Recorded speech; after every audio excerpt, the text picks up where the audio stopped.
guys. Say Cooperative. Wow. Hey, Lou. This will make great B-roll. The camera. Camera. Hey. So I think we're good. I'm going to hand it over to our board president, Mordecai, to kick us off with our programming for this very first Cleveland Owns Summer Cooperative.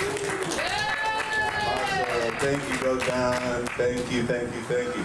All right, so good afternoon, y'all. Good afternoon. Good afternoon. All right, let's try that again. Good afternoon, y'all. Good afternoon. There we go. All right, so my name is Mordecai Cargill, and I'm the board president of Cleveland Owns. And it is my pleasure to officially welcome you all to our 6th annual meeting. And our very first Cooperative. Right. So give it up for yourself for being out here. And also, can we give it up for Demetrius and Shannon one time on the grill?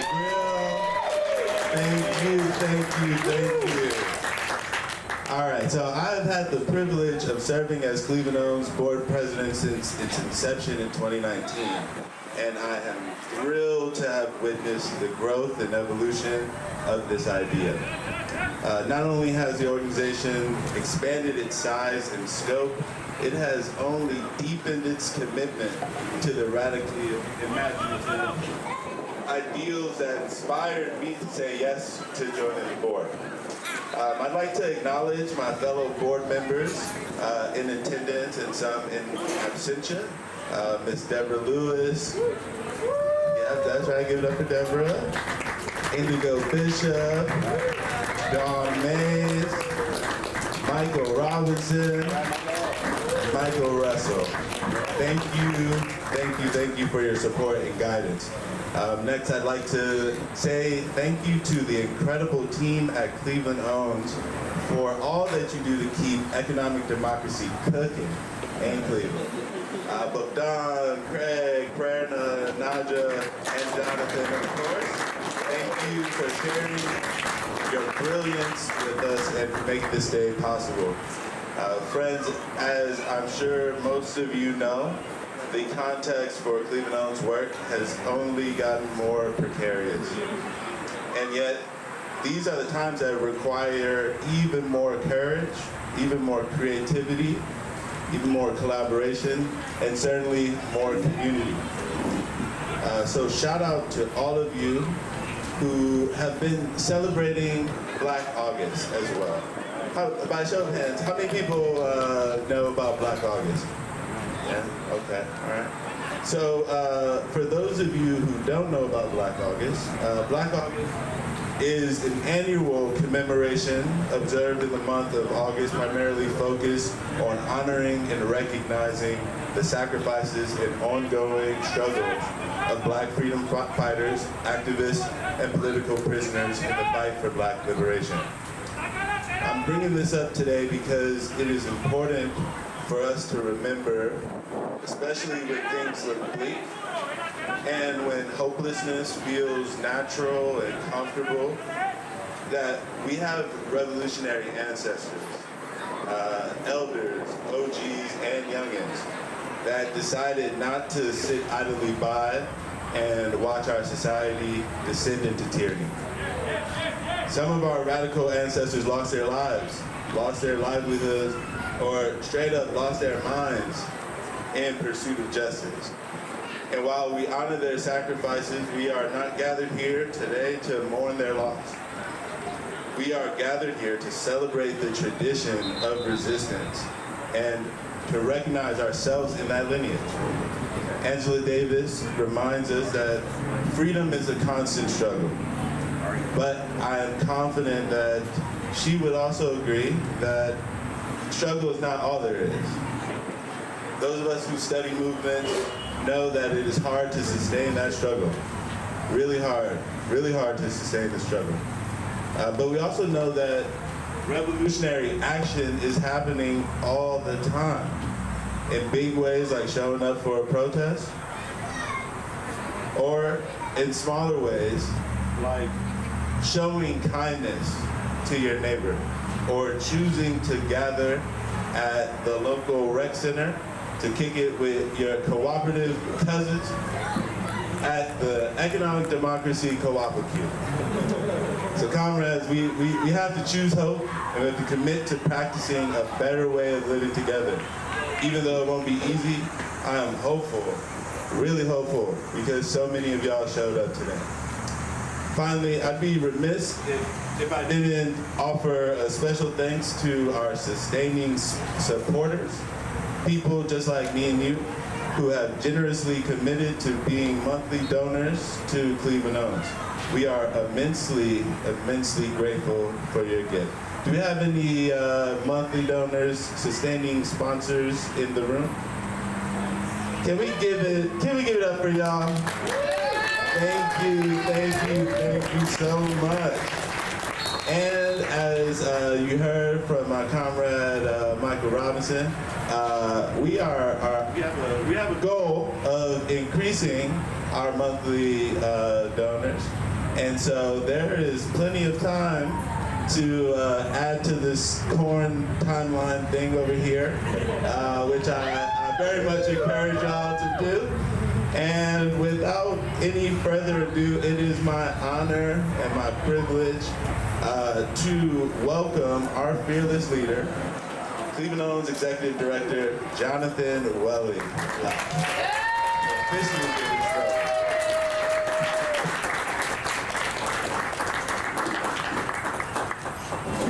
Let's give it up for Mordecai. Thank you, Mordecai. About 6 years ago, Mordecai and I met with Michael and Deborah and a few others at a library just down the road. And just about for every other week since then, Mordecai and I have been scheming and dreaming on bi-weekly calls to check in to bring this to life. So it is really a treat to be in this struggle with you, Mordecai. Welcome to Cleveland Owns' Cooperative.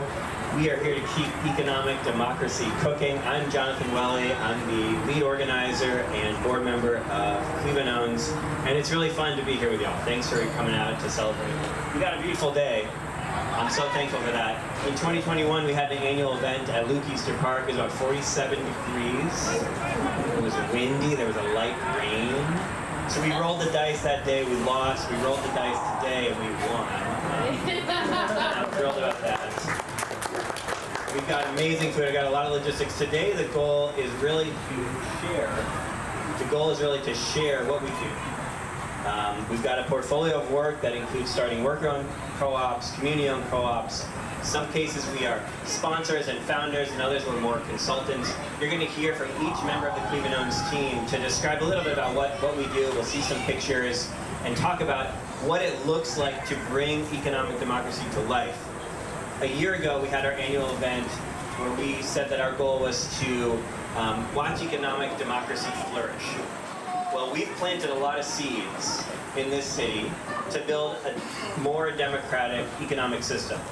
Today's theme is how do we keep that momentum going?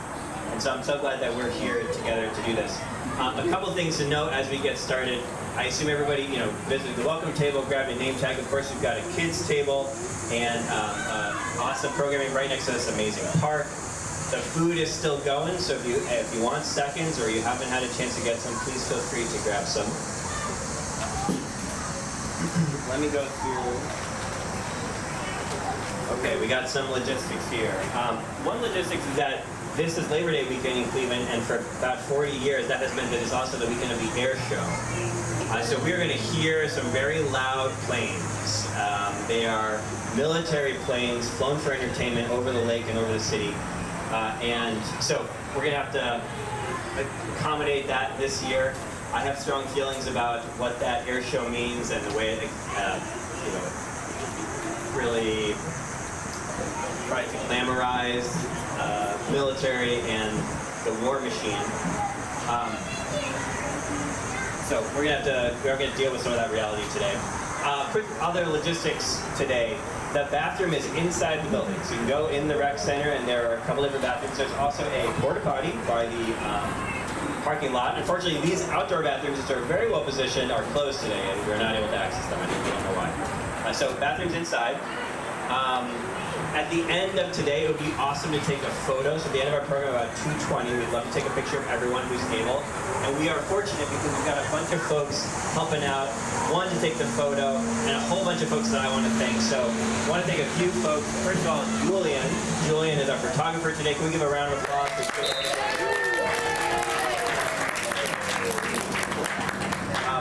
Let's thank I'm going to maybe hold your applause today because there's a bunch of folks to thank. The city of Cleveland is hosting us today for free under this beautiful pavilion that they maintain. I'm grateful for that. On children's duty tonight, we're helping mind our kids are Ingbert and Kareem. A lot of other folks to thank. I'm just going to read a bunch of them. Zoe and Ayat and Brittany. Other volunteers who joined us today, Sarah, Emily, Michael, Teresa, and Lou. Thank you all for being here to make this happen. I want to thank Marge, in addition, for your support. Rusto Riders, Afraid Not Farms. It's just a small sampling of the many people and organizations that help make Cleveland Owns happen and make today happen. So can we give a big round of applause to everyone that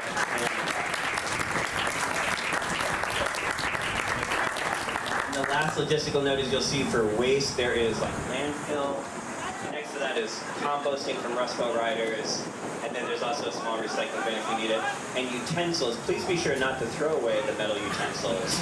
The utensils are going somewhere towards the drink area. There's like a receptacle for the utensils. Any other logistics that I should cover? We're talking about logistics for today.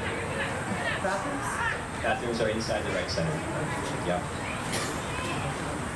Cool. Okay, so just a quick word. Not only do we have a lot to celebrate from our work, but of course, we're having this celebration in the context of the moment that we're living in, which is a very dark political moment. I think that's a recurring theme, and I think that's a reality that each of us is living with. I don't know about you, but I'm often waking up these days with a bit of a pit in the bottom of my stomach, especially when I check the news and see the way in which fascism is not a future possibility. I would argue that we are currently living under a fascist government that is quickly sliding ever more so in that direction. And fascism offers a way out of the status quo, and the way that fascism as a movement is trying to take us is towards a version of a society that is premised on hierarchy, that is premised on domination and premised on extraction. And our government is doing what it can to move in that direction as we speak. Cleveland Owns has a very different vision for where our economic system needs to move. It's a vision towards cooperation. It's a vision premised on equity and democracy.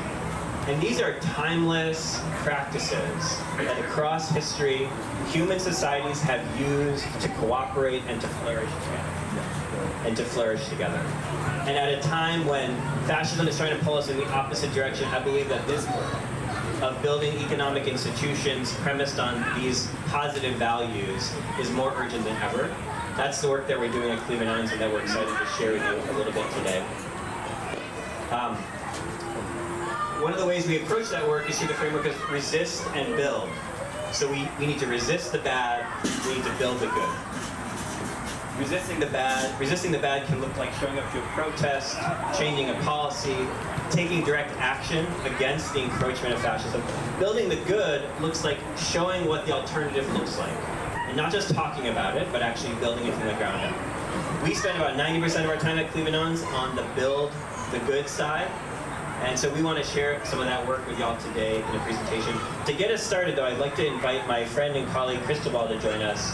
Cristobal is the founder of People's Plumbing, a co-op that we work with closely. And he's going to join us to get started in a brief song. We're going to do a quick mixer.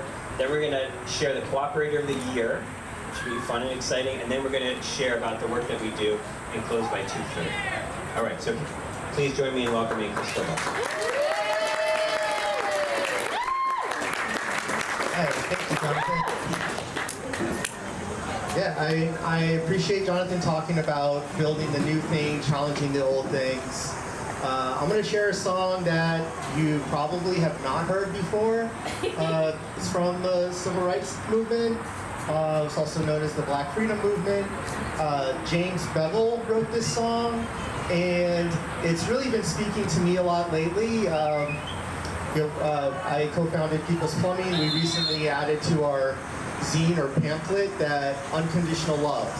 that we believe unconditional love is necessary for the world that we want, where everyone gets their needs met. So when I'm pointing towards me, that means I'm gonna sing. When I point towards you, that means you all sing. Okay? This is 4 lines. 3 of the lines are the same. I love everybody. I love everybody. I love everybody. I love everybody. I love everybody. I love everybody. Deep down in my soul. Deep down in my soul. All right, should we do that again, or could we do the whole thing? Do it all. I'm gonna start. Jump in as soon as you feel ready. Hopefully some of you right away. I love everybody. I love everybody. I love everybody. Deep down in my soul. I love everybody. I love everybody. I love everybody. Deep down in my soul. I love everybody. I love everybody. I love everybody. Deep down in my soul. Last time. I love everybody. I love everybody. I love everybody. Deep down in my soul. And thank you. I looked up to my grandpa a lot when I was a kid, and I viewed him as a very loving person. And I asked him once how he's able to love so many people, and he said that when he met someone, he knew deep down they loved him inside their soul. They just didn't necessarily realize it. So for him, he was like acting out of love, of loving them back. And I think that that's one way of looking at and touching into that.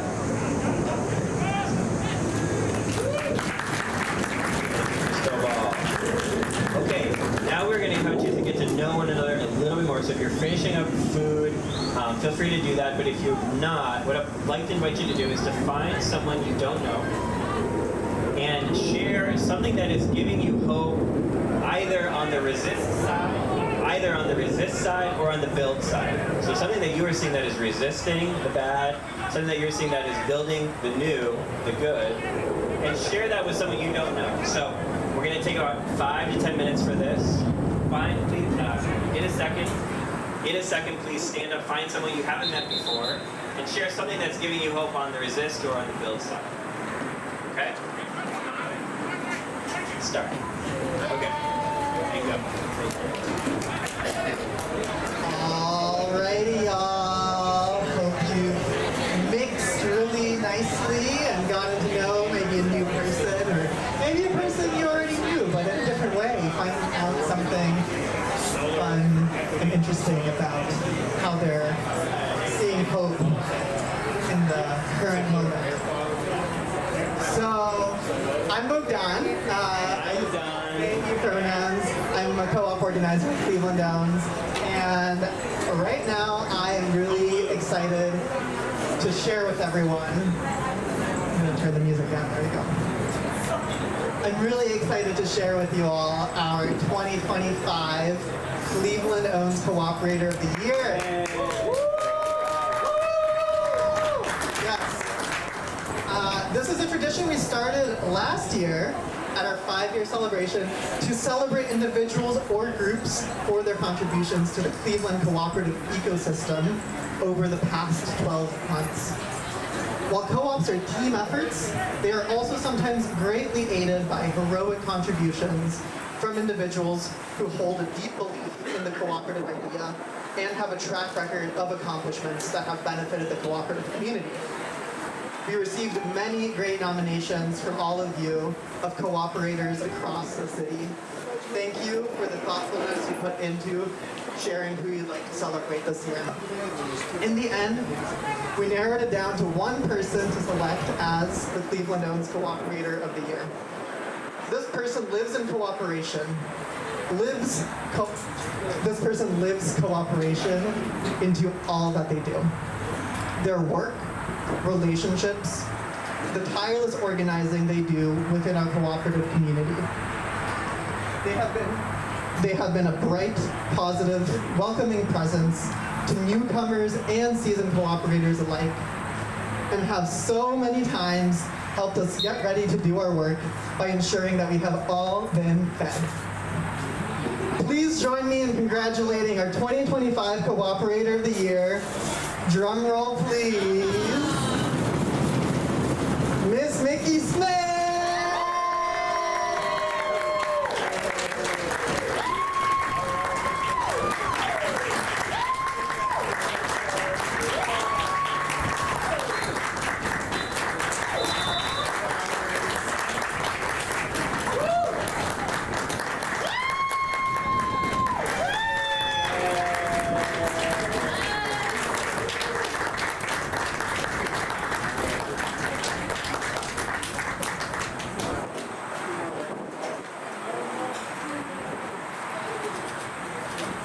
Congratulations, Miss Mikki.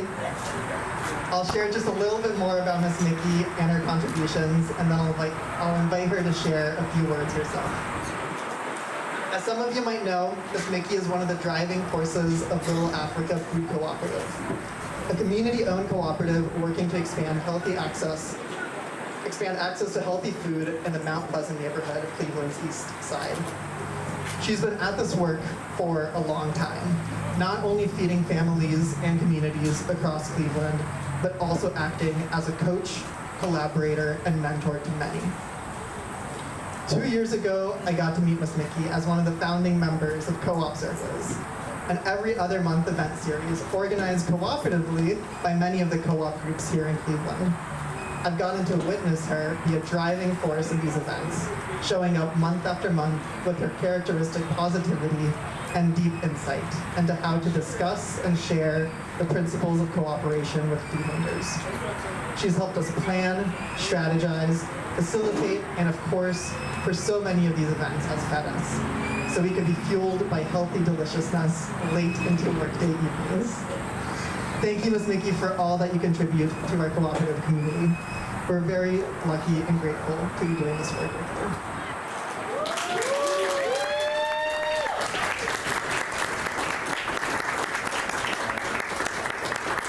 First off, I want to say thank you to everyone here. This work cannot be done just by myself. I do this work in the hopes that we all can make a change every day of our lives. I live in this, I operate in this, and this work is heavy sometimes. When we look at what we do and how we do it for so many people that don't have the voices. So when I say I work for the voiceless, I work for the voiceless. Some of the people don't even know that they need to speak up, they need to be there, they need to be present. Thank you all, and let's continue to build, continue to share our visions together, continue to love each other. Everything can be done if we just continue to put love first. Love wins all. I appreciate you all. Thank you, Cleveland's Own, for this wonderful recognition. I wouldn't have, I just don't have the words right now. So just let me take it here and just thank you, and I love you.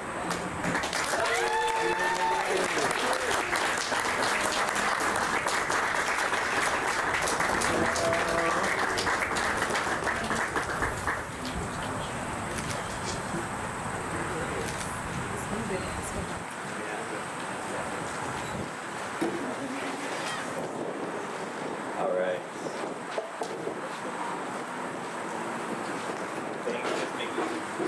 Thanks, Ms. Mikki, for all you do. Okay, now we're going to talk about the work that Cleveland Owns has been up to for the past year, and then we're going to introduce our keynote speaker. Our keynote speaker, Flequer Vera, who is joining us all the way from Cincinnati as the founder of a worker co-op there called Sustainer. So I think it's time to bring up these boards. Maybe the whole team is probably best to come up. So Craig, Najah, prerna, and Bogdan, if you could join me up here. Yeah, okay, great. So I'm going to talk about two parts of our work, which is economic democracy organizing. So this is like community organizing around economic democracy. And also some of the community-owned cooperatives that we support. So I'm going to spend 3 minutes doing that. Teresa's going to help me keep on time. The first, economic democracy organizing.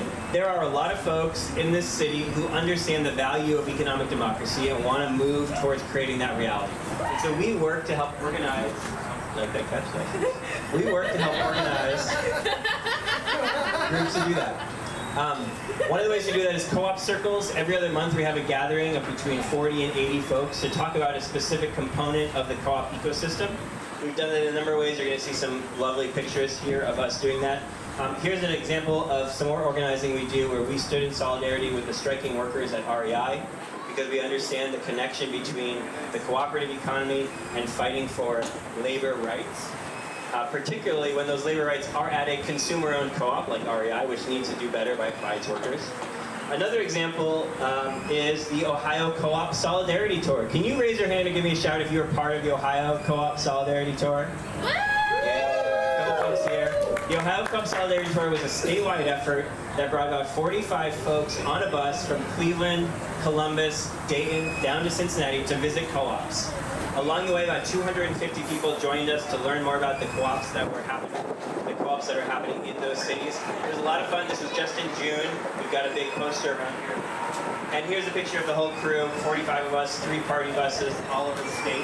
We might do this again. So if you missed 2025, we might have a chance to join us for a tour the next year. The same crew visited Gem City Market, a worker and consumer-owned co-op in Dayton, Ohio, doing wonderful things.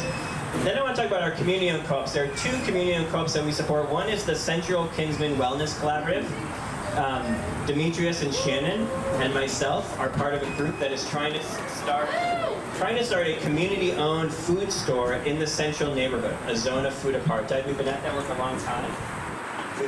long time. Along with many other folks. It's a big vision. It's something that has needed to happen a long time ago. There is supermarket redlining that is keeping affordable and fresh food out of the Central neighborhood. And we need to directly address that, and we think community ownership is one of the ways we can do that. A second community-owned co-op that we support is called the Power Up Purchasing Co-op. The Power Up Purchasing Co-op is about 50 different nonprofits around the area who combine their spending power to buy things in bulk. So that includes many of the houses of worship that you've heard of, Olivet Institutional Baptist Church, Fairmount Presbyterian is here in the house, Northwest Neighborhoods just up the street, a big CDC that owns 350 units of affordable housing. They spend a lot of money, and when you add that money up, there is real power together. And so we're combining that power through what we call Power Up, which is a purchasing co-op owned by those exact institutions. And we are sort of, Cleveland Owns helped start that 5 years ago. We are currently acting as sort of the interim executive director, if you will. We also have a permanent seat on the board. That's a co-op project that we're really proud to see thrive, that we've been really proud to support for the past couple years. I think I'll stop there. Okay. Who's next? Okay, here's Craig to talk about our energy democracy. All right. Hey everyone, I'm Craig. I'm the Energy Democracy Organizer. I'm loving the collages. I feel like I'm a kid talking about a science project, in front of the class. And so I chose to put, but when I'm out in churches, when I'm out in community rooms and backyards talking about energy democracy, I often start up the conversation with a check-in question that is, what gives you energy? And people don't say electricity, right? They don't say solar, and they certainly don't say time of use rates.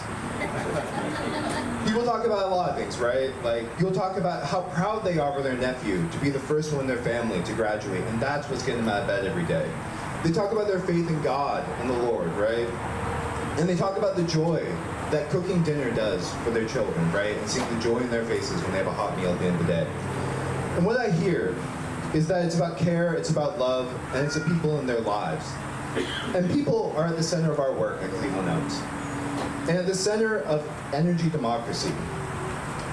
Because energy democracy is about having our communities get what they need in the energy system. And what our communities need is reliable energy to keep our food and medicine cold and to keep our homes warm in the winter. What we don't need are investor-owned utilities like First Energy, who are owned and controlled by billionaires and oligarchs, who have the audacity to raise our rates after getting caught red-handed in the largest bribery scandal in Ohio history. Yeah, this is how I know I'm doing my work right, when I say First Energy and people start booing. You know, and right now when we talk about the energy system, it's about the profits of those few, right? Not the needs of the many. And that's why here at Cleveland Owns, we are building the economic, political, and people power necessary to change this system. This past year, we've talked with hundreds of residents about how this system works and how we can change it from the ground up. We've mobilized dozens of people to make their voices heard for community solar in Columbus.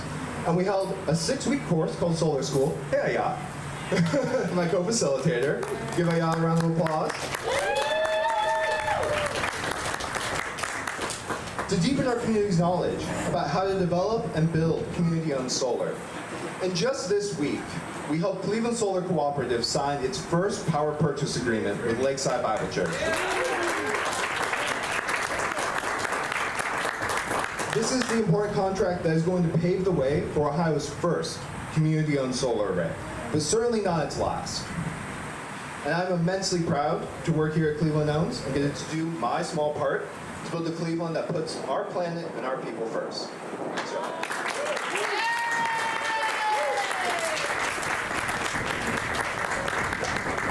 Wow, that is going to be a hard one to follow. My collage here is much more. Hello. Much more of an update, programmatic update, on an annual cadence. But yes, hello again. I'm Bogdan. And I'm fortunate enough to be the Cooperative Workplaces Organizer at Cleveland Owns. I think that the past 12 months have been a really exciting time for our Cooperative Workplaces program. Through this program, we support new worker and community-owned cooperative businesses to get started through education, coaching, and non-extractive lending.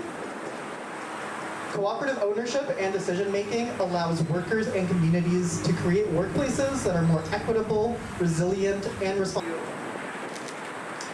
You can see over here.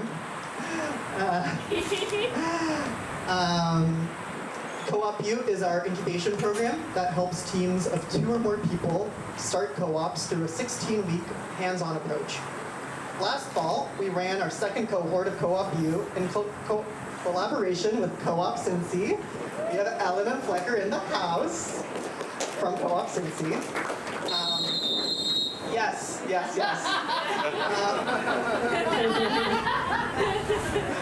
Thank you. That was perfect timing.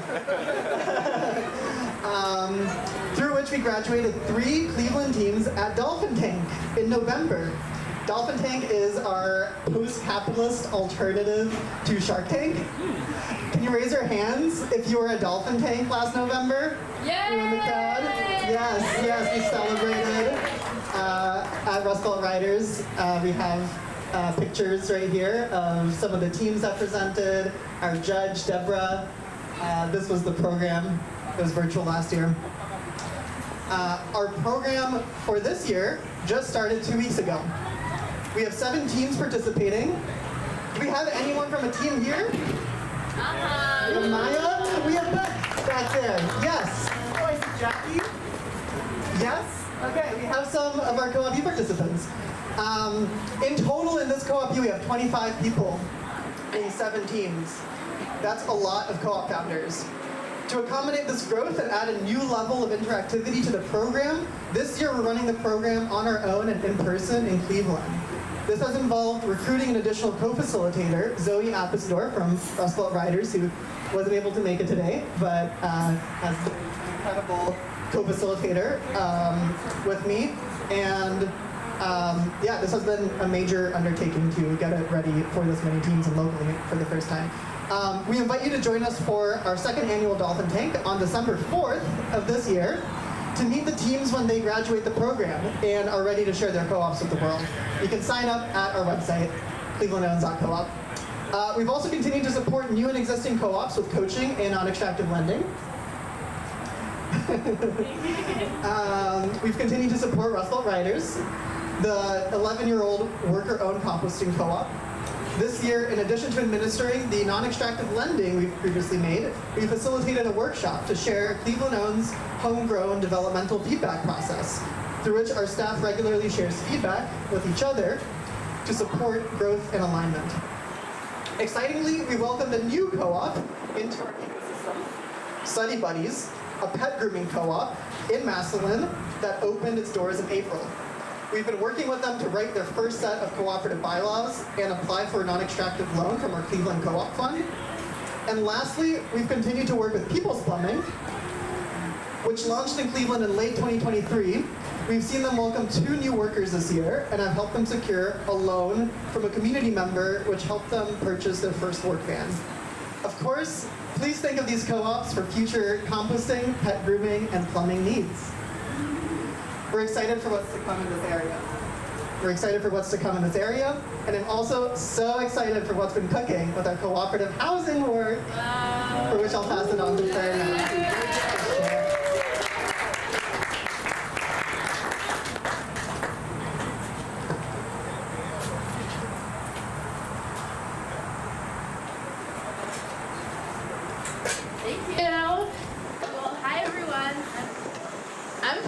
I'm the co-op housing organizer here at Cleveland Owns. I'm really excited to be here today. Last year we did not have this bucket of focus. I was not part of this team, so it's been a really exciting, I wonder why it's, oh, okay, cool. Okay, I'm leaving. So yeah, this is a really, really exciting new bucket of work that we get to do. Co-op housing is community controlled and governed housing. So that is any type of housing structure that is collectively owned and collectively stewarded, whether that's like garden style apartments, a big apartment building, a residential neighborhood. And I get the extreme privilege of getting to share, document, and organize folks to live cooperatively. So we got to start this work last July with the co-op housing co-op circle, where we talked a lot about what community land trusts are, what different options for community controlled housing look like. And then we got to open up with this brand new co-op housing study group. So we've had over 75 people participate in some way in one of the 2 cohorts that I've gotten to run now on our co-op housing study group, which is really, really exciting. Can I get a big round of applause for everyone who's participating in those?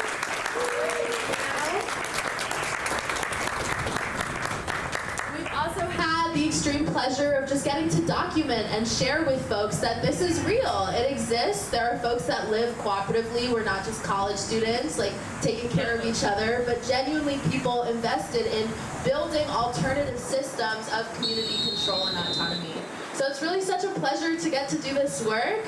Right now we're doing different projects that come into organizing multifamily housing structures and organizing co-op conversions, because ultimately rent is too high. We deserve the capacity to live autonomously and control the day-to-day realities of our lives. That's a big part of what we're hoping to build here with Cleveland Owns, these autonomous structures of community control and agency.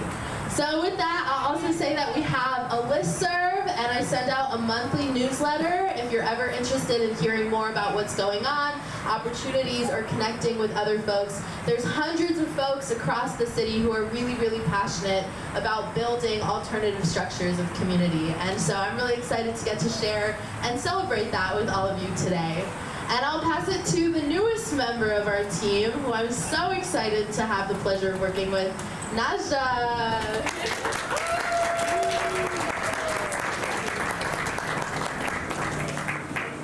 Hey y'all, I'm Najah. So you all were very active, very engaged when in 2023 with issue 13. Can you hear me? Can you hear me? You gotta just turn a little. Turn? Yeah, turn. Okay. So you all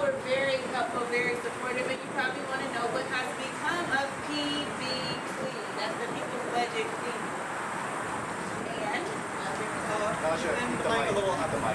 Okay. Thank you. So, what's been going on this year with the people's budget? He hired me. And right before I got here, we had a neighborhood selection committee. They put out nominations. They received nominations from all over the city of Cleveland, all of the neighborhoods. But we narrowed down to 2 neighborhoods. That was Lisaville and Slavic Village. For me, both of those were neighborhoods I considered way across town. So I knew either way I would be learning a lot. But we did narrow down and select Slavic Village as our neighborhood. So you can see on the poster some of the cool pictures from the neighborhood meetings that we had. So let me go back a little bit and just explain a people's budget. That's a democratic process where members of a community directly decide how to spend a portion of a budget, giving them real power over real money to address real local needs. So you should know by now, like I said, our pilot project, our pilot hood is going to be Slavic Village, and we are literally just getting started in Slavic Village. So the next thing we'll be doing is creating a steering committee. We're currently working with neighbors in Slavic Village now to figure out how to make that a very inclusive committee of neighbors. And then that steering committee will lead their neighbors in sharing and coming up with ideas, developing proposals from those ideas, eventually helping the entire neighborhood vote on those ideas, and then implementing those ideas. So this will be a year-long process and, of course, a learning experience. So I'm asking you all to stay plugged in with Cleveland Owns and PB CLE, and when there's a call for support and volunteers or even just a chat to share your wisdom with me or with the rest of the team, please be open, because don't forget, we're planting seeds that could support us taking this beyond Slavic Village and citywide. Okay.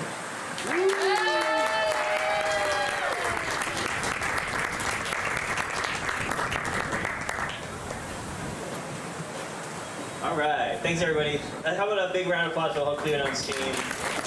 Trying to put in 15 minutes for what they took us here to do. Come check out these posters. When you have them on display, you can see a lot of familiar faces out there. Okay, I am super excited to welcome Craig, who's going to quickly introduce our keynote speaker, Flequer Vera. All right. Hello again.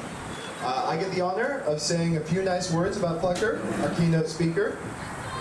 Flequer, he is a longtime sustainable energy advocate, entrepreneur, as well as an immigrant and worker rights organizer.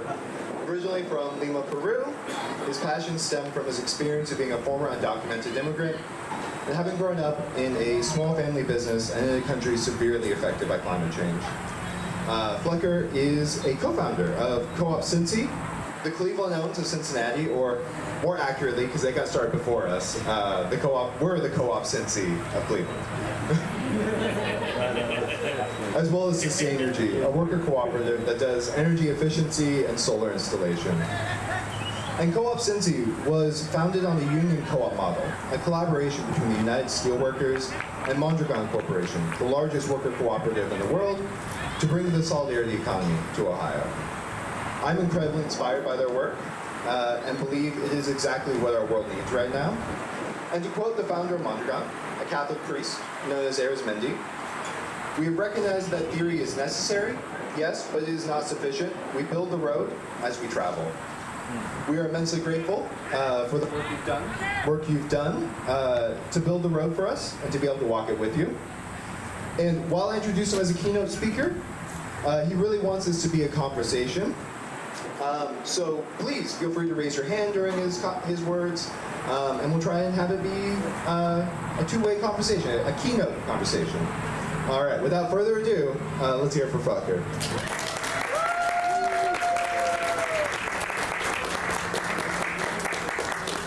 Yeah, stay close to it. Yeah, excellent. No, I'm very excited to be here. So many cool faces, learning our sisters and brothers from the Cleveland movement.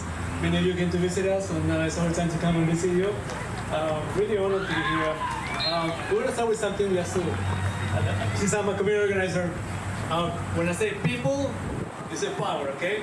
People, power. People, power. People, power. When I say our community is under attack, you say stand up, fight back.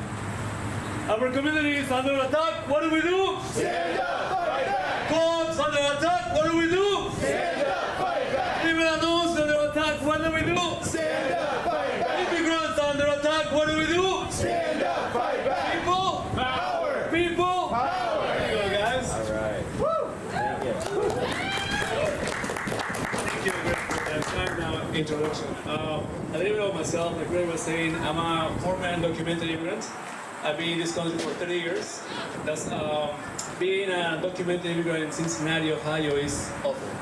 Especially 20 years ago, in 2003, 2004. You get isolated, you get targeted by the police back then.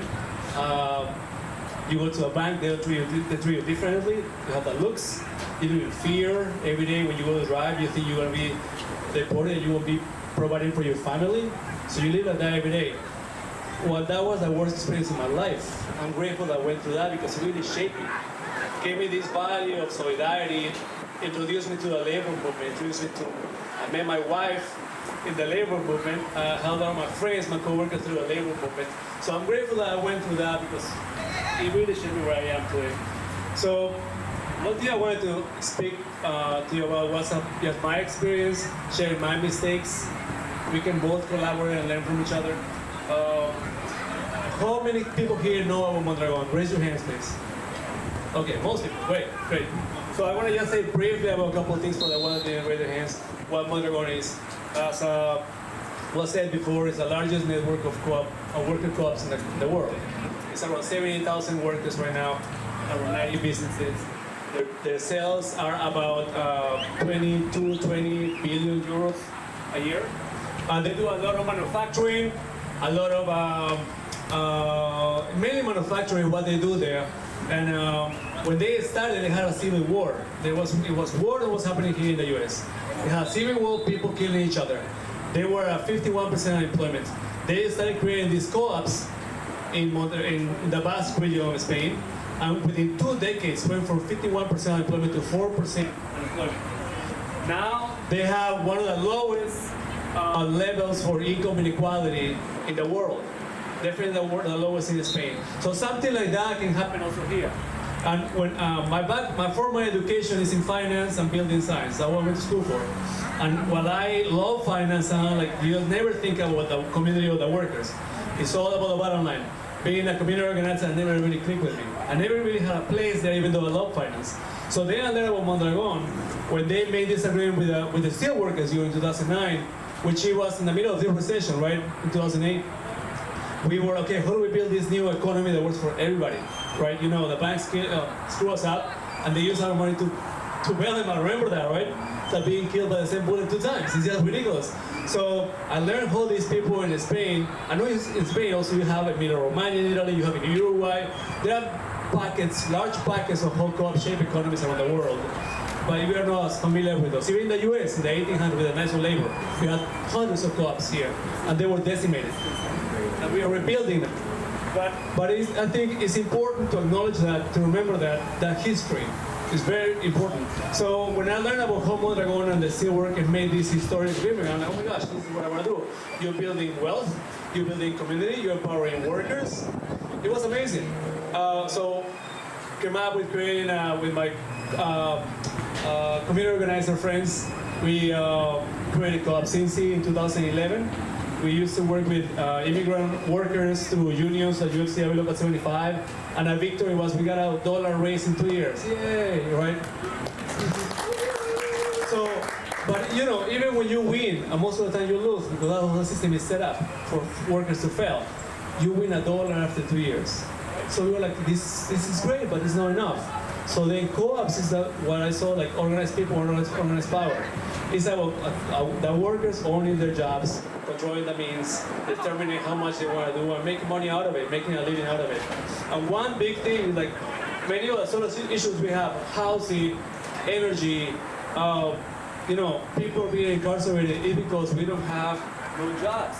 If people have 40, 35 hour a week full family sustaining job, then they can parent.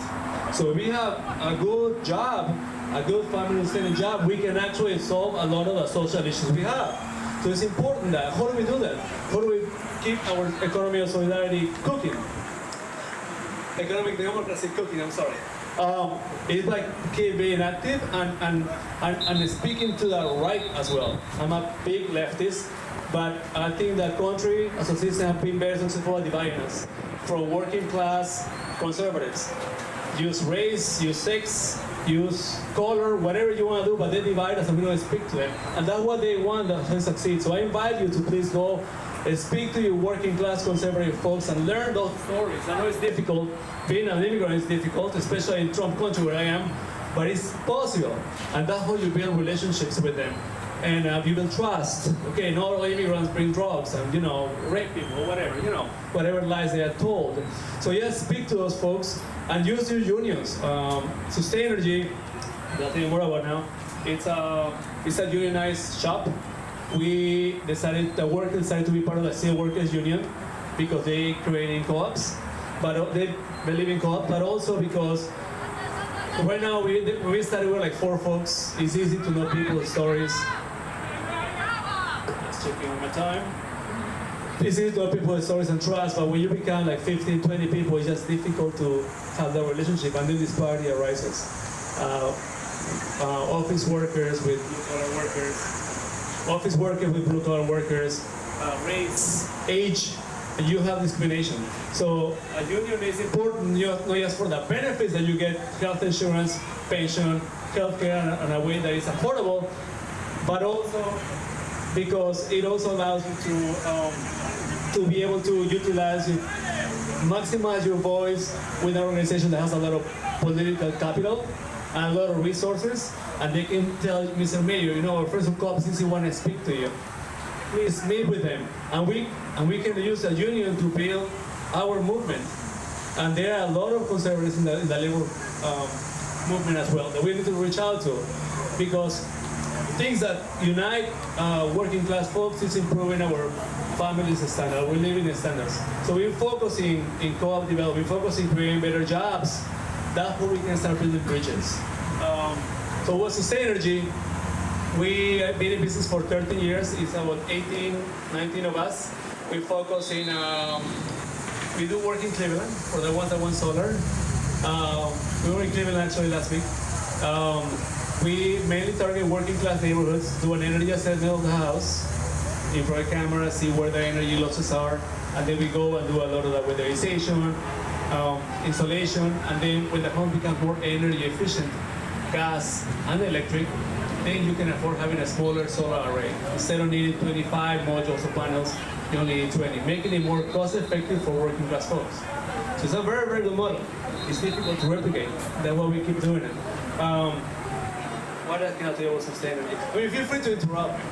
Feel free to ask me questions to make it more engaging. One thing also about the opportunity right now in solar, you get 30% for doing solar in a residential building. In commercial and non-profits, even more. Unfortunately, this is expiring by December 31st on the residential sector. So in Cincinnati, the typical home pays around 8 cents per kilowatt hour. Here in Cleveland, that equates to $2,400 plus minus a year only in electric. You multiply that times 25 years, we're talking about $60,000. But that's not present value money. When you apply 4% inflation on those 25 years, you're talking about close to $100,000 for a working class family. $100,000. A solar system for this typical house, it changes based on the house and direction and azimuth and so forth. But a solar system will cost, after the incentives from the Fed, that is around 30%, around $20,000, $18,000. So you invest $18,000 to save $100,000. Your net is around 82 or so, 82,000 in a period of 25 years. And people don't know that. And you can finance it. Even if you don't have a good credit score, you have an okay credit score, you can still finance it and take advantage of this opportunity. The saving will be lower, but it's an amazing opportunity I want to make you aware of. That if you own a home, try to get an assessment. If you do solar, hire somebody local from Cleveland, somebody from Ohio. Don't go with the larger companies because it's just not good for our economy. It's not good for you either because the quality is typically poor. They're not investing in our communities. And then and get it funded. It's very, very easy to get access solar right now. But unfortunately, this is expiring in December 31st for the residential sector. So if you want to get solar this year, you want to get a contractor sign actually an agreement by December 31st because it takes from 6 to 8 weeks for you to be able to get solar. When you consider Christmas, Thanksgiving, the holidays, all that, then there is no time. So you want to get solar, do it now. I know there's an effort with Cleveland Owns that want to expand sustainable energy into Cleveland. We're working on that, and that will be an amazing opportunity to bring democracy, our model, into Cleveland and build it better, improve it here in Cleveland. There will be a lot of opportunities there, and pretty much that's it. Yeah, very excited to be here. Yeah. Why did you choose to start solar when you could build any type of worker or co-op? Why did you choose solar? Because I had Repeat the question. yes, the question is why I chose to start a solar business. So for us, started with me coming from Peru. El Niño, the phenomenon of El Niño starts in Peru, literally. So you have a lot of cold water, droughts, and different things that affect the climate. You have snow in areas that you didn't have snow before, and houses are not built for that. Cattle dies, crowd dies, people get sick and die. So that started in the 90s, me growing up. So a lot of our power is hydroelectric in South America, most of it. So when you have these rivers being smaller because of El Niño coming more often, now the wheel doesn't spin, you have less access to electricity. So growing up, we always had, I'm from the capital, from Lima, we only had like 3 hours or 4 hours of electricity a day for weeks, for many weeks. And then water was something similar. And we also had terrorism, which made it worse because they attacked the infrastructure. So naturally, I grew up with like always conserving energy because if we didn't have energy, came to the US, so like, oh my gosh, what's going on here, right? It's everywhere. So that was one element, but also another element is when you start, for us, it's creating family sustaining jobs. So a lot of jobs are great, but unfortunately, for example, farming, we have our harvest, is the most important job probably, right? We eat for that. We, unfortunately, solar makes more money than them, those workers. Not because we are more important, it's just the way our system is. And if we want to create family-sustaining jobs, we need to get into a market that actually provides bigger profits so we can afford those health insurance and those benefits for our workers. So it was strategic to go into a market that was growing, slightly to get a piece of the pie when the industry is growing, when the market is growing, and also be able to afford our benefits. We also had skills in-house on that. Yeah. How is it having a unionized co-op with those two things? Yeah. So the question is, how is it to have a unionized co-op? How the union and the co-op fit together? So in the short term, they bring a lot of benefits, like the health insurance, dental, vision, pension, which Obamacare is great, but these people they still have 3 million members or so. They manage their own plan. So it's a lot cheaper to go, like a small business to get this through the union than ourselves. So that's important. The larger thing is, well, in the short term, also you get protection. Like somebody wants to, the CEO, somebody wants to terminate somebody because it's a woman, because it's whatever. There's a process. It's verbal warning, written warning, probation, and termination. You have to follow that. It's in the contract. And if you don't follow that, you will get arrested. It's labor law. So then that creates a reinforcing mechanism to protect equality, to protect democracy. So then you have a collective bargaining agreement with business, in this case the co-op. So then everyone is protected under that agreement. If things don't happen well, then you actually get a labor lawyer from the union that can protect you. Then there are many more benefits. But also, like long-term unions put a lot of, I think 90% of the political contributions go into left efforts, which specifically are local, like Black Lives Matter, immigrant rights, climate, you name it. And then by us paying dues and being part of this movement, help us build this economy we want to build. So that's something we don't want to lose. This is an arm that we have that is ours. It's not just some random entity. The workers are the union. And in Co-op Cincy, what we did was to have we have 15 co-ops, 160 people roughly. Tuesday is one of them, mainly people of color and women. So we decided to run for the chairs in the local steelworkers. So now our sales director is the president of the local. Ellen from Co-op Cincy is the secretary, and we have 3 people in the board. So when you go there and start taking over, then you can shape the agenda. It's been great so far. When they met with us for the agreement, it was the second shortest meeting they ever had to negotiate, because typically you don't share the books. Managers don't want to share the books, but in a co-op, everyone knows the numbers, right? Financial literacy. So then it was, okay, how much money is in the co-op? Are we making money? It was a formality. It's been great, the training and so forth. There you go. Is it okay? So much of what co-ops have to handle is making decisions as a group, and that brings up conflict. What strategies does Sustainability use to navigate conflict? Yeah, the question is, how do we Sustainability navigate conflict? So obviously I'm not an educator. So for us, it's the incubator that comes, Co-op Cincy, that comes to each of our co-ops and train on soft skills. Like last week, this Thursday, we did what are your leadership style? You have north, south, east, west, east, west. Typically north, the person is very assertive, fast, don't like to think about planning much. And south, the person that cares about relationships, stop, think, let me do this slowly and do it well.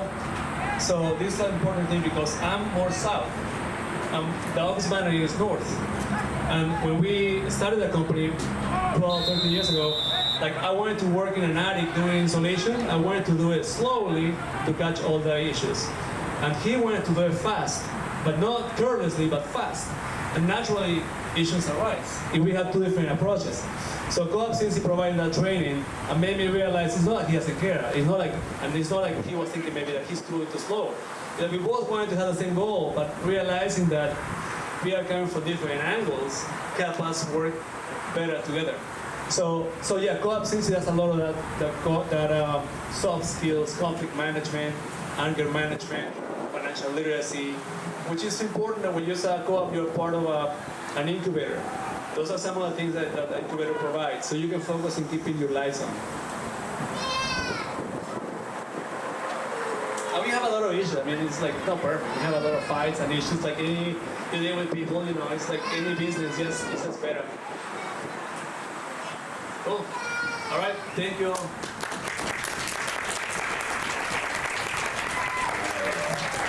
Thank you so much, Flequer. It's really an honor that Flequer and Ellen and family drove up all the way from Cincinnati to join us today. So can we just thank the whole family for making the No question that Ellen and Flequer are a real Ohio co-op power couple and a real inspiration to many of us. So thank y'all for being here. I think also Flequer did such a great job distilling one of the ways that we think about our work, which is, just to quickly sum this up, is 1 part community organizing, and it's 1 part business development.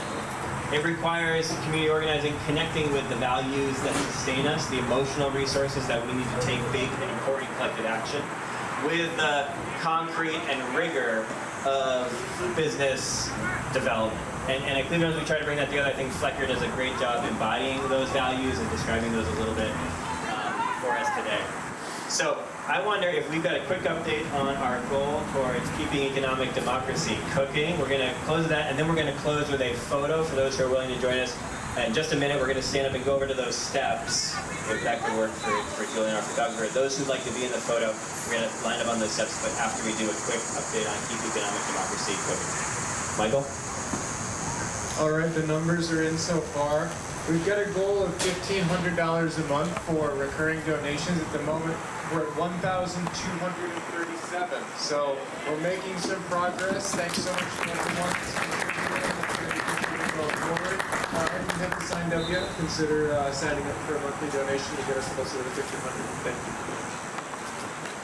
Awesome. Okay, so our program is almost over, but the fun is just starting at 3 o'clock. We have salsa instructors who are joining us and going to lead us in Salsa Rueda, a collaborative, participatory activity. You do not need to be a salsa dancer.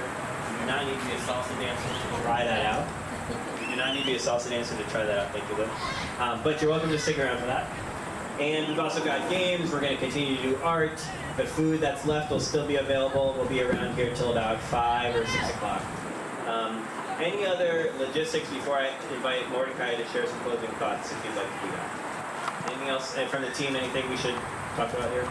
Sponsors. Sponsors, yes, thank you. All right, we have an incredible list of groups that have sponsored this event today, and I'm probably not prepared. I'm not adequately prepared to thank them all. But you can see them all on your program. Does everybody get a program? Greg's got it, all right. We're really lucky because there is a host of local and national organizations that are invested in this work. And Mordecai is going to share who those are. Thanks, Greg. Thanks, Greg. Right on. All right. At the party starter level, we got the Democracy Collaborative and Fairmount Presbyterian Church. Give it up.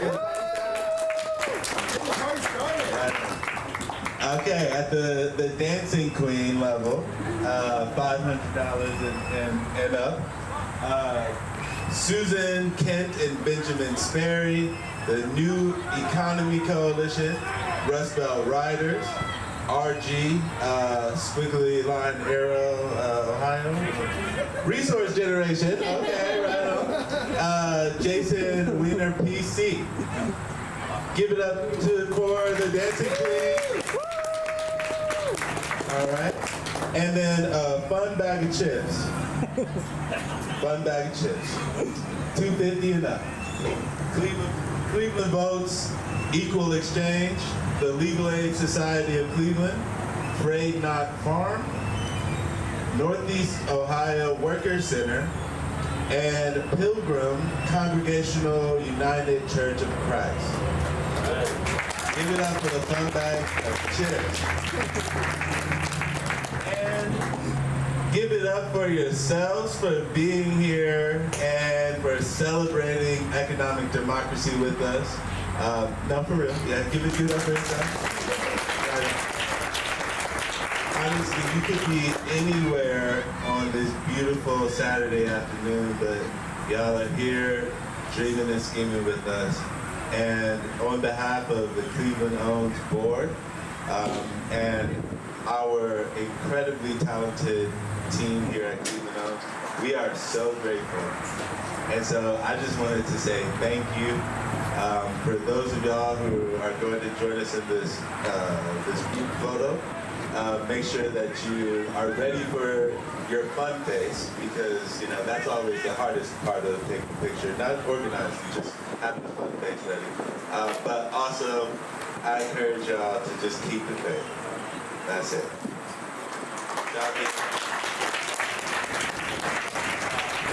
Okay.